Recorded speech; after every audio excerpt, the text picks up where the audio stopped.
बाढ़ राहत कार्यों को प्रभावी ढंग से आगे बढ़ाने के लिए और पीड़ित परिवारों को आर्थिक सहायता उपलब्ध करवाने के लिए सरकार ने अपने स्तर पर पीएसी की फ्लड यूनिट को, एनडीआरएफ को, एसडीआरएफ को तैनात किया है। हमारी आज वर्तमान में भी अलग अलग क्षेत्रों में इन सब की जो यूनिट है वह प्रभावी ढंग से बाढ़ कार्यों का निरीक्षण करके वहां पर राहत कार्यों को प्रभावी ढंग से आगे बढ़ाने का काम कर रही है। एनडीआरएफ की 16 टीमें, एसडीआरएफ की 18 टीमें और पीएसी की फ्लड यूनिट की 31 टीमें वर्तमान समय में बाढ़ प्रभावित जनपदों में जहां कार्य कर रही हैं, वहीं इन सभी 21 जनपदों में 1250 से अधिक नौकाओं की व्यवस्था के माध्यम से भी नागरिकों के आवागमन के कार्यक्रम को सुचारू बनाने का कार्य किया गया है। पर्याप्त मात्रा में नौकाओं की व्यवस्था के साथ ही हर एक जनपद, प्रदेश स्तर पर, जनपद स्तर पर कंट्रोल रूम की व्यवस्था, हर एक गांव में भी बाढ़ चौकी की व्यवस्था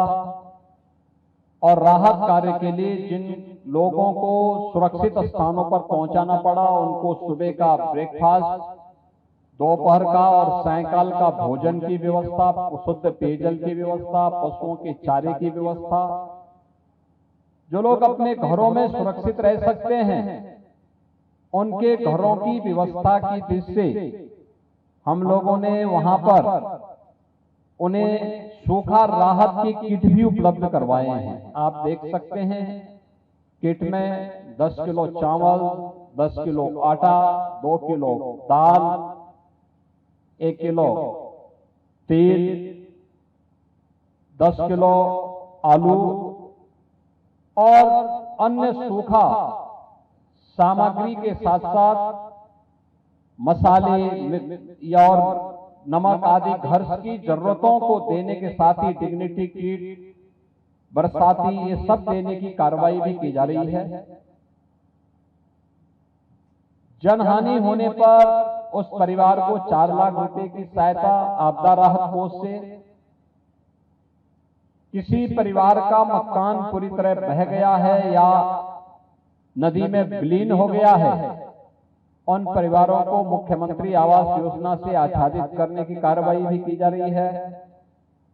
पशुओं के चारा के साथ ही अगर पशुधन की हानि हो रही है उसका भी कंपनसेशन दिया गया है। स्वास्थ्य के जगह जगह शिविर स्थापित किए गए हैं और यह भी व्यवस्था की गई कि इस सीजन में कोई एंटी रेबीज वैक्सीन की व्यवस्था या सांप के काटने पर एंटी स्नेक वेनम की भी व्यवस्था सीएससी स्तर पर, डिस्ट्रिक्ट हॉस्पिटल के स्तर पर भी पर्याप्त मात्रा में उपलब्ध करवाए गए हैं, जिससे किसी भी व्यक्ति को हम लोग चाहे वह सांप का हो, बिच्छू का हो, कुत्ते का हो या किसी जंगली जानवर के काटने के कारण उन्हें किसी भी प्रकार की आपदा में हम बचा सकें।